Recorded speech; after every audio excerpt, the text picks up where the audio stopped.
chismoso at mga chismosa! Welcome back to my vlog. Isang magandang gabi sa inyong lahat mula dito sa Lasat City. At ito na nga mga karagaraga, mga latest kaganapan ngayon na pinag-uusapan sa social media na kung saan sa unang araw ng Miss Universe 2024 sa Mexico, nagpatalbugan na ang mga kandidata sa kanilang mga pa-fashion galore na mga pa-outfit habang nakipagplastikan sila sa kanilang mga kapwa kandidata, mga karag-karag. At kita nyo naman sa ating menopausal distraction look, Blue Lagoon tayo for tonight's vlog mga karag-karag, dahil usap-usapan ang naging pa-fashion eksena ni Chelsea sa Miss Universe 2024 sa unang araw na maraming mga beauty pageant lovers sa social media ang hindi nakagusto sa naging pa-outfit ni Chelsea. Ano daw ang nangyari sa Team Pilipinas? Bakit lagi daw knowing to pick ang strategy ng pinsa mga international pageant, lalo na sa Miss Universe? At dito nga sa pa-outfit ni Chelsea na kung saan napaka-question ang karamihan na ano yung pinasuot daw kay Chelsea, hindi daw talaga bumagay. Reaction ko mga karag-karag, wala. Hindi naman ako magaling sa mga fashion. Hanggang menopausal distraction look lang naman yung kaya kong, yung mga kabaliwan lang. So, pass ako dyan mga karag-karag. Pero kung i-stressin natin yung sarili natin sa maging laban ni Chelsea Manalo, nako, sakit sa vangs gyud ang magiging resulta nito. So sa mga ano dyan, sa mga experts sa fashion galore, nako, comment down below kasi wag naman nating i-bash yung kandidata natin sa kanyang suot, di ba? Hindi naman kasalanan yan ng kandidata natin kasi yung sisihin ninyo at awayin ninyo at i-bash ninyo yung glam team ni Chelsea. Huwag yung pambato natin kasi sumunod lang siya sa ano bitaw, gusto yung mga plan-plan nila ba? Ito yung first day look mo, second day look mo, third day look mo, fourth day look mo, o ganon. So, syempre naman, sumunod lang siguro yung kandidata natin sa plano ng glam team, di ba? So, yun nga yung mga hanas nila, ano daw nangyayari sa Team Pilipinas? Bakit laging kulilat yung mga pinasuot ng mga kandidata? Ay, ewan ko rin, hindi ko rin alam. Basta ako, mag-aabang na lang talaga ako sa maging preliminary performance ni Chelsea at sa kanyang final na performance din, lalo na sa kanyang evening gown. Kung may pasabog ba or wala tayong makikita, saka tayo humanas ng todo. Hayaan na lang natin yung mga everyday pa-outfit fashion galore ni Chelsea.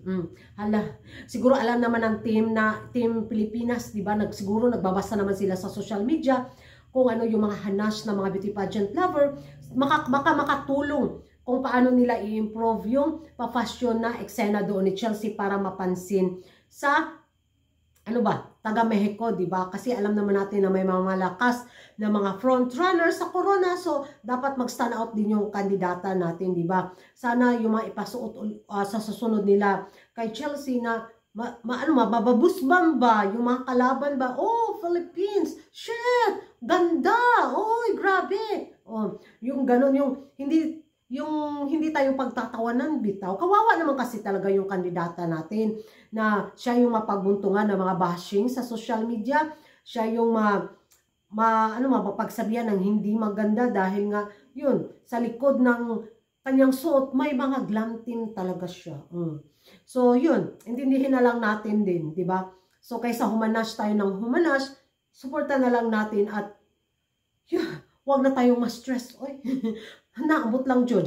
Abang na lang tayo kung may pasabog or wala. Speaking of pasabog mga karag-karag, eto na nga ang pinag-uusapan ngayon din ng mga active na mga chismoso at mga chismosa.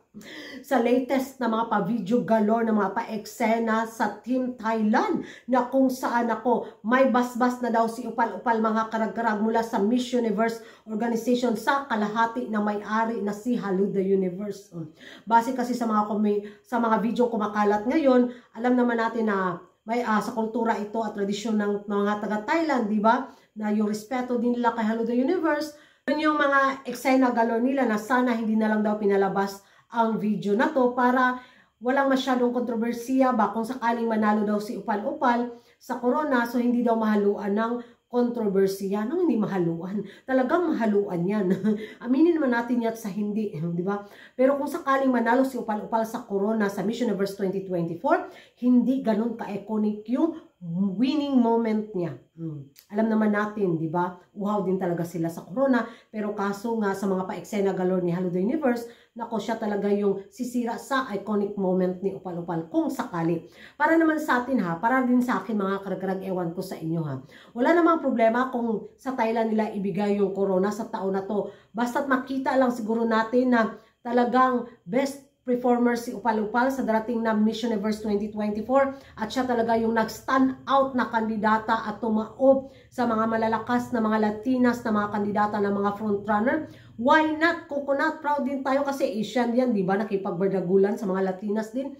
So, walang problema. I-congratulate pa natin ng bunga kasi sa taon na to wala naman tayong masyadong expectation din sa ating pambato na masungkit yung corona, di ba? Dahil sa mga naglabas sa mga pa-video galore ng Miss Universe Organization, talagang nakakadismaya at nakakawala ng gana. So, kung sakaling ibigay nila kay Upal-Upal ang corona at siya talaga yung the best sa lahat ng the best, ay nako, go Thailand! Pastilan. Pero kung makita natin na pocho-pocho ang maging performance ni Upal-Upal sa darating na Miss Universe 2024, at siya yung magwagi, ay nako, hindi lang siguro tayo yung puputakti sa mga bashing system galore sa pagrereklamo, maging ang taga Latinas community na mga beauty pageant lover. Sila yung magwiwelga talaga sa resulta. Manood tayo at makipopcorn. Kung hindi madalag popcorn, kain tayo ng pritong bangus.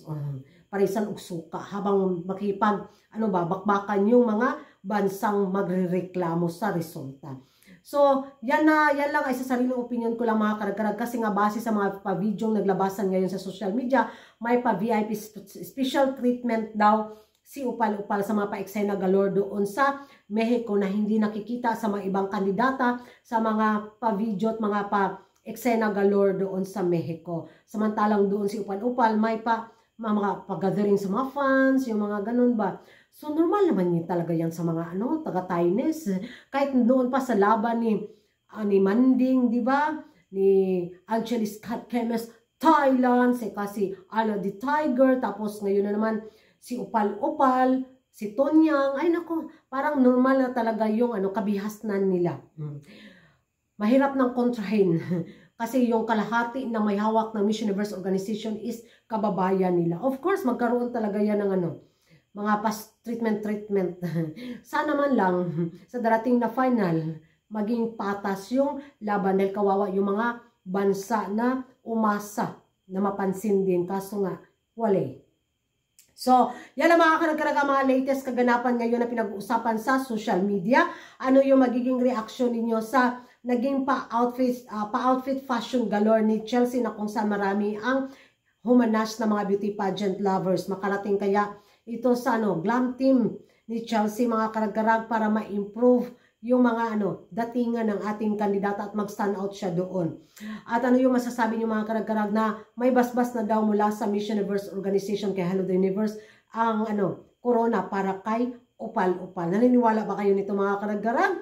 At special treatment galore. Mag-ingay tayo sa comment section at kung hindi ka pa nakapag-subscribe sa YouTube channel ko, don't forget to like and subscribe ko ragan karag. Ang babae lagi na karag-karag. And see you in my next vlog. Bye!